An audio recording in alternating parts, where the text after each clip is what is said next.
Hi, baby. kiss. Good to see you. That's a great introduction. Good evening, everybody. I'm so excited to be here and have a night off from work, most importantly.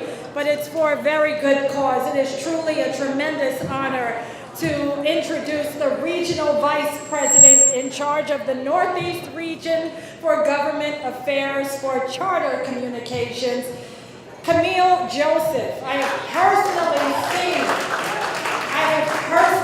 seen how she works tirelessly for LGBT causes, both inside and outside of Charter Communications. She joined the company in 2016, and she's been a driving force for inclusivity, which is very important to her, and I can tell you she is most deserving of this wonderful award. Please welcome to the podium your friend and mine, Camille Joseph.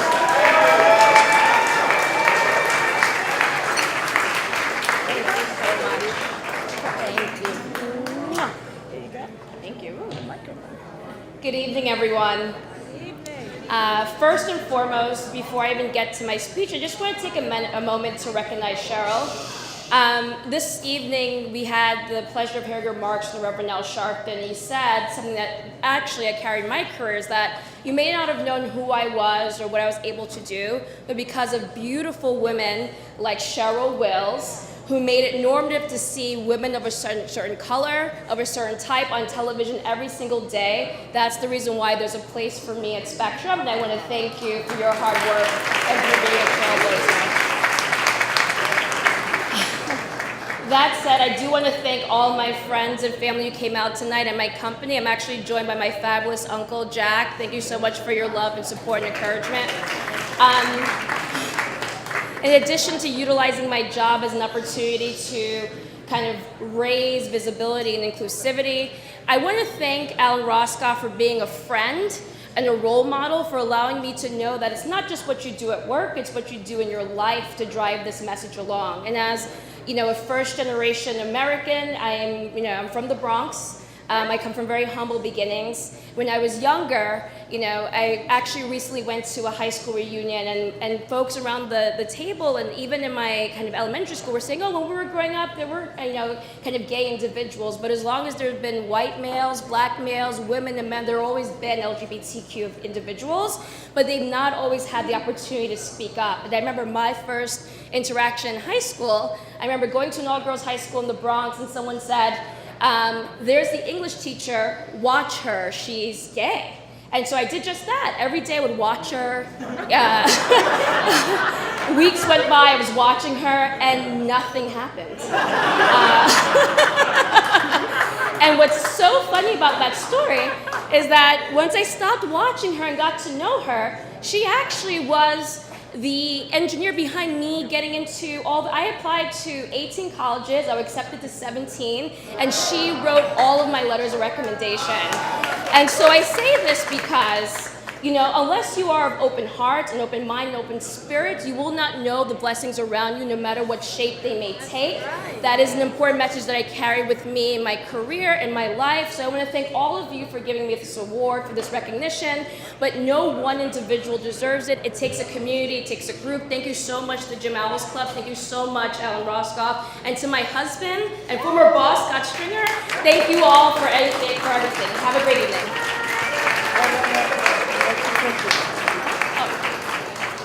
Coming up for a picture?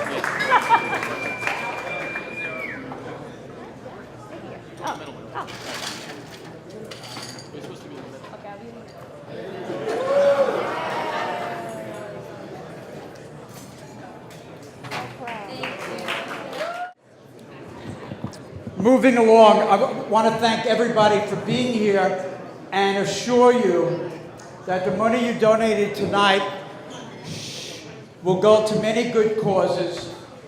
It will go to electing people, senators, senatorial candidates who are running against the IDC candidates. It will go toward candidate for governor and lieutenant governor and attorney general and state controller. It will go to candidates for assembly who are left-wing candidates who are going to fight for us. It will go toward our organization, which is involved in electing judges. In Brooklyn, we played a crucial role in several judges running countywide and in districts. And we do so in Manhattan. We were involved in the judicial system in Manhattan because there is a lot of injustice.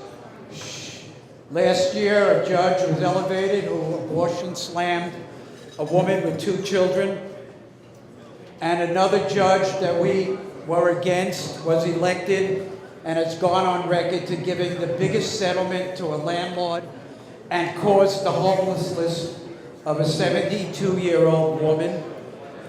So it's very important that you have our voice. Shh, Ronnie, you have our voice, because we're not involved in the judiciary for ego or for power or to make friends. We try to be involved because we like to think that we have the headset of people from the 60s who really believe in fighting for justice. We've also been very heavily involved in the issue of clemency, and we've made many visits to Bedford Correctional Facility, and we've actually been successful in securing clemency for several long-time prisoners. We believe that every prisoner over 55 years old who has served their time and have been rehabilitated needs not to die in prison. We've had 3 demonstrations at the governor's house over the past, and we've had some major reforms. And I believe soon, with the help of a new Attorney General, we will have the release of Judith Clark, our friend. Okay. Also with us tonight is Rod Townsend, president of Stonewall Democratic Club. Rod. And Rose Chris, the former president, an organization that we work very closely with, and former assembly member, a pioneer in our community, Jonathan Big. And now we're going to introduce our next presenter, a man who has been involved, who I met through the television.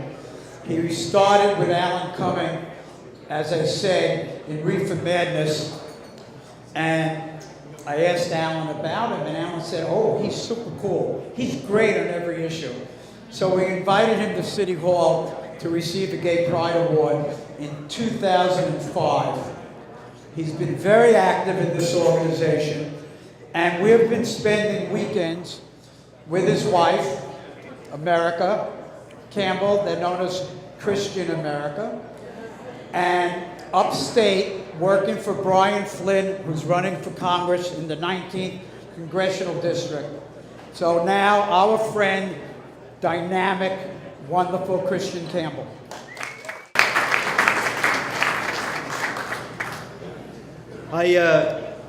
I'll keep it short so it shortens the torture that my sister is feeling about having to come up here and accept this, because she's not good with public speaking. She always gets so nervous about it. So therefore.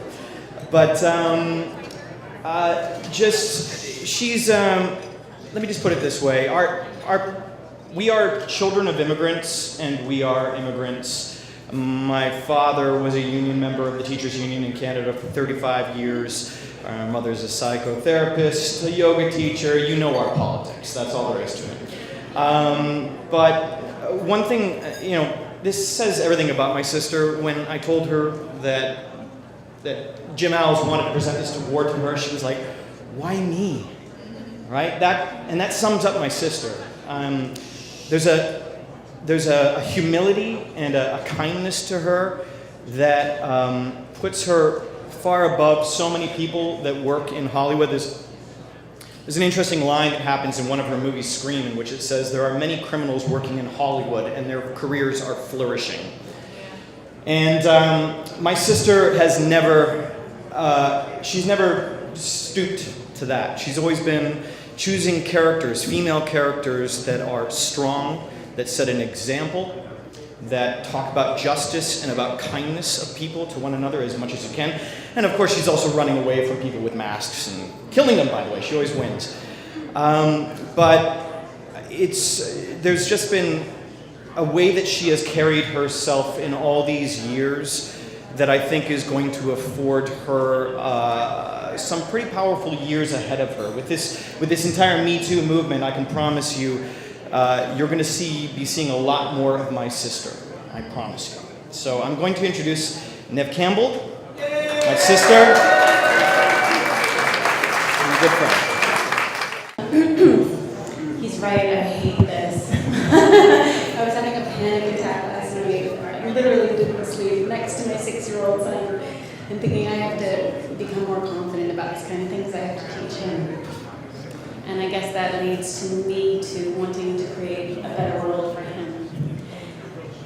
We were lucky to be raised by an incredible mother, a yoga teacher, a psychologist who was the head of AIDS awareness in Canada. And we have a younger brother who has Tourette syndrome, so someone who has come up against challenges. And I was lucky enough to be a spokesperson for Tourette syndrome as a child and in my adult life. And I was a dancer, so I was exposed to the gay community very early on. And to me, I never learned that there should be any difference. I learned respect, and I was always shocked when I realized what my friends were going through, and observing what my friends were dealing with dying of AIDS, and what my mom was dealing with being in Canada, a part of the buddy system, which was she sat with people on a daily basis and helped them pass. So, we had great guidance, and we were exposed to a very open world. And I want my son to experience that, and it is changing. A few weeks ago, I got an email. My son is in pre-K, and I got an email saying, "We're having drag queen story time." It's going, oh my God, really? Drag queen story time? And my son got sick, and he had the flu, and we were gonna have fast. And one day I was standing in the living room, and I thought, oh no, Caspian, did they have drag queen story time at school? He said, "Oh, Mom, it already happened." And I said, "Well, how was it?" And he said, "Oh, it was great. It was cool." And that was it. It was no big deal at all to him. And to me, that was evidence to how things are shifting in a really beautiful way, and how things are very, very different from 20 years ago, at least in New York and in Brooklyn and in cities like California and more progressive cities. It needs to shift throughout the country. And I'm so humbled to be around you all. I played a politician on House of Cards, and I had the honor to kiss some really beautiful women on screen, and I think maybe that's why I'm here. But otherwise, I'm really grateful for people like you, who are, feet on the ground, getting in there, digging deep, and trying to make change. And we need you. Please keep going. And Alan, I feel like we should just honor Alan every year. Because that man just blows me away. Everything I hear about him, his energy is phenomenal and unforgettable. And it's people like him that make change, and all of you. And thank you. Thank you very much. Thank you. You're wonderful. Thank you. Oh.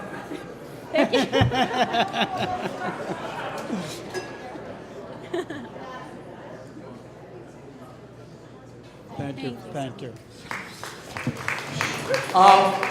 Very quickly, I forgot to mention a judge.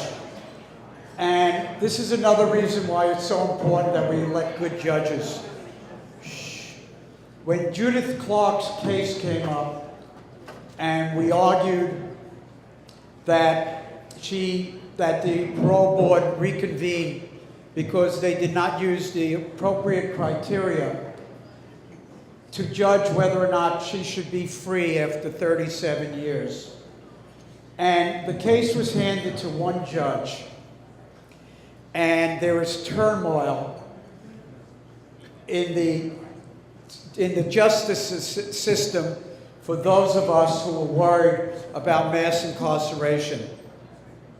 But for some reason, that judge did not stay with the case, and another judge got it. And you know, even on law, the case was rock solid for Judith. But if you get a bad judge, you're going to get a bad decision, even with the law on your side. And the judge who handled the case brilliantly, say the scholars who have reviewed the decision, is J.J. Kelly. Thank you, J.J. Kelly.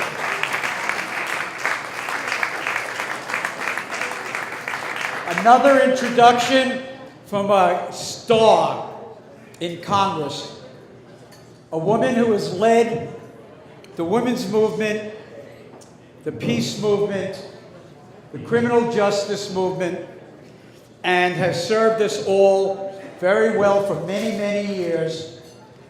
When she was a council member, she introduced the first domestic partnership bill in the city council, and the council speaker then, Thomas J. Cute, refused to have it printed, but Carolyn fought, and Carolyn's been a voice for all of us. Carolyn Maloney, Congress member. Thank you.